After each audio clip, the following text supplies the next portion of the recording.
Salut les socios, bienvenue pour les tops et les flops de ce Bordeaux PSG. Les Girondins qui enchaînent encore une défaite. Ici, c'est face à une des meilleures équipes de Ligue 1, le champion en titre. Nous allons regarder ensemble les tops et les flops de cette rencontre. On commence tout de suite par les flops.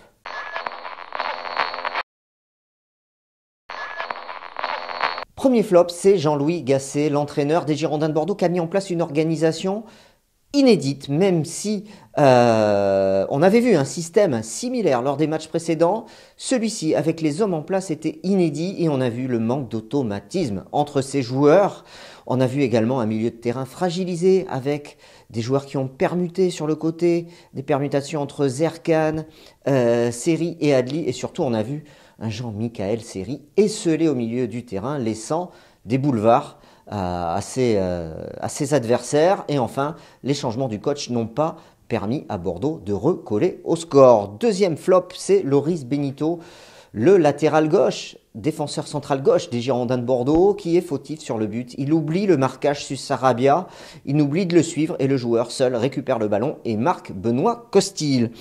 Jean-Michaël Seri hors de forme, c'est vraiment un des enseignements principaux de ce match face au PSG. Il est hors de forme, un manque de physique et un manque de dynamisme de la part de la recrue des Girondins de Bordeaux. Il n'a jamais été dans son match, souvent en retard, et averti très tôt dans le match d'un carton jaune qui l'oblige ensuite à retenir ses actions tout le reste de la partie.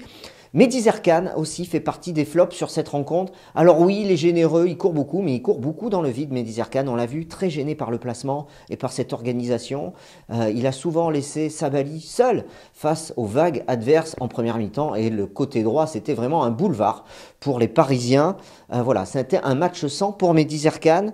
Enfin, Samuel Kalou, l'international nigérian des Girondins de Bordeaux, lui aussi, la tête dans les pieds quand il dribble, il regarde ses pieds quand il dribble et il fait très souvent, il ne fait pas souvent la différence, pardon.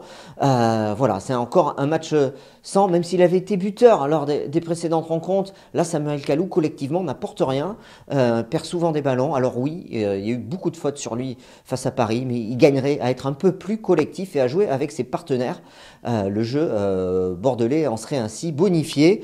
Et enfin, Wang Guizhou dans les flops, la liste des flops est importante pour ce match. Wang Guizhou qu'on n'a pas vu de la partie, pas servi, n'apporte rien dans le jeu de haut but et comme il n'arrive pas à se démarquer pour recevoir des bons ballons, c'est un match sans pour l'international sud-coréen. Attention, la défense centrale du Paris Saint-Germain, composée de Kimpembe et de Marquinhos, c'est quand même du très très haut niveau. On regarde tout de suite les tops de ce match.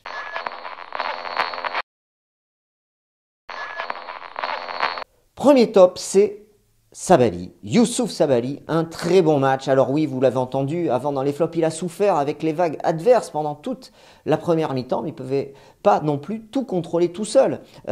Aucun renfort de son milieu de terrain pour venir l'aider. Par contre, il n'a pas lésiné sur ses moyens, sur ses efforts en deuxième mi-temps. Beaucoup de combinaisons à droite, des centres, du jeu en triangle avec Ben Arfa quand il est rentré, avec Adli. Voilà, donc du bon Youssouf Sabali fait vraiment du bien quand il est sur son côté droit. Top, l'entrée de Hatem Ben Arfa qui a failli faire la différence.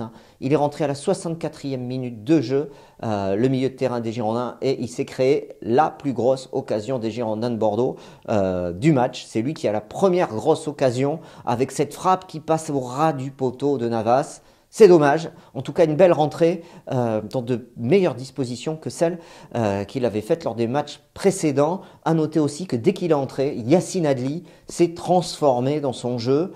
Est-ce que c'est le changement tactique? Est-ce que c'est la présence de Hatem Ben Arfa sur le terrain? On a vu un tout autre Yacine Adli à partir de la 64e minute, à partir de l'entrée en jeu de Hatem Ben Arfa. Voilà, c'est tout pour les tops. Donnez vous aussi vos tops et vos flops dans les commentaires de cette vidéo. Et si ce n'est pas encore fait, on vous attend pour rejoindre les socios de cette web TV. Je vous donne rendez-vous sur webgirondin.com. Allez, salut, passez une bonne journée. Bye bye.